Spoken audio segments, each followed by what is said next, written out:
हाँ, राजीव जी, ये कौन सी बुक है, क्या है ये? अंग्रेज जाति का इतिहास। अच्छा। गंगा प्रसाद जी द्वारा लिखी गई 1928 में प्रकाशित हुई पुस्तक है। अच्छा। और इसमें अंग्रेजों की जाति, उनके विषय में इतिहास है उनका।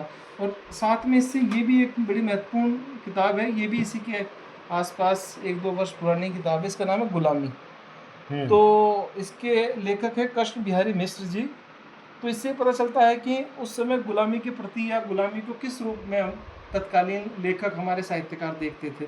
तो ये भी बड़ी महत्वपूर्ण पुस्तक है। ये कहाँ से मिली किताब है आपको? ये ऑनलाइन परचेज। अच्छा। हाँ, ये जो है ना, कुछ लोग ग्रुप से के माध्यम से किताबें बेचते हैं पुरानी, तो वहीं से मैं खरीदता हूँ मैं। ये भारत जब आज़ाद नहीं हुआ था, लगभग 1900, ये इसके अंदर कौन था, 1946 या 44 की किताब है, भारतीय शासन। तो ये किताब इस दृष्टि से बड़ी महत्वपूर्ण है कि अंग्रेजों की दृष्टि में भारतीयों के प्रति शासन की क्या व्यवस्था थी। तो ये भी रेयर किताब है।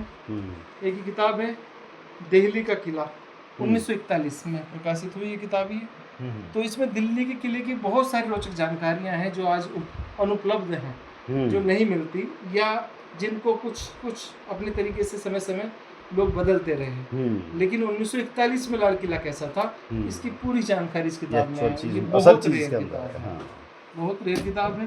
अच्छा, एक ये हिंदी शब्द सागर है, जिसके संपादक हमारे श्याम सुंदर दास जी रहे। 1925 में प्रकाशित हुआ, 100 साल इसको हो चुके हैं। और ये बहुत ही अच्छा शब्दकोश उन्होंने शुरू किया था, उसका ये दूसरा बड़ा वाला खंड है। तो ऐसी बहुत सारी और किताबें हैं, जैसे क्या नाम, ये लगभग कितने बुक्स हैं आपके पास? करीब 3000 किताब तो हैं, पिताजी की मिला के। अच्छा। मिला के 2500-3000 किताबें, जिनमें अधिकांश से बड़ी महत्वपूर्ण है ये चित्र काव्य पे आधारित है, यानी कि चित्र हैं और कविताएं हैं, यानी कि चित्र बने हुए हैं कविताओं के रूप में। तो ये भी बड़ी सुंदर किताब है। देखिए, आपको दिखाना एक आधा चित्र में, आपको कविताएं ही चित्र के रूप में आपको मिलेगी इसमें।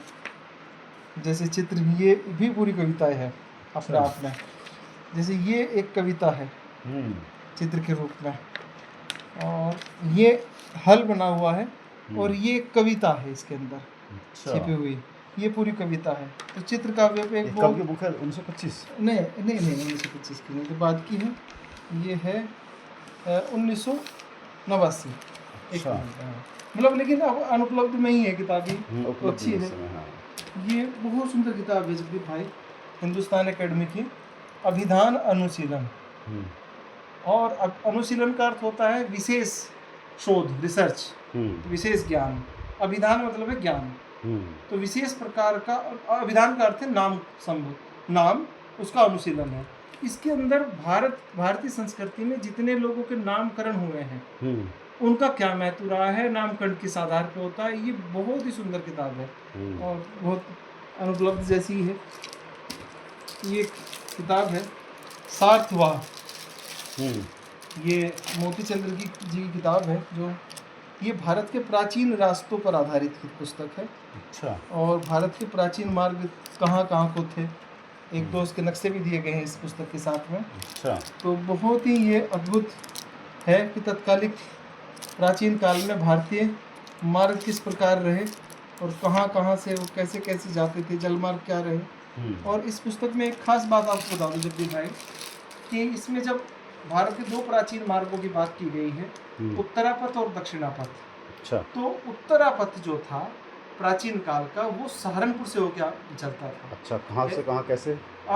ये इधर निकल जाता था, पाकिस्तान को होता हुआ अफगानिस्तान से आगे व्यापार का बड़ा मार्ग था, और इधर भारत के अंदर प्रवेश कर जाता था। तो अगर आप तलाश करेंगे तो उत्तरापथ का जो बीच से होकर गुजरने वाला रास्ता था, वो सहारनपुर भी उसमें शामिल था।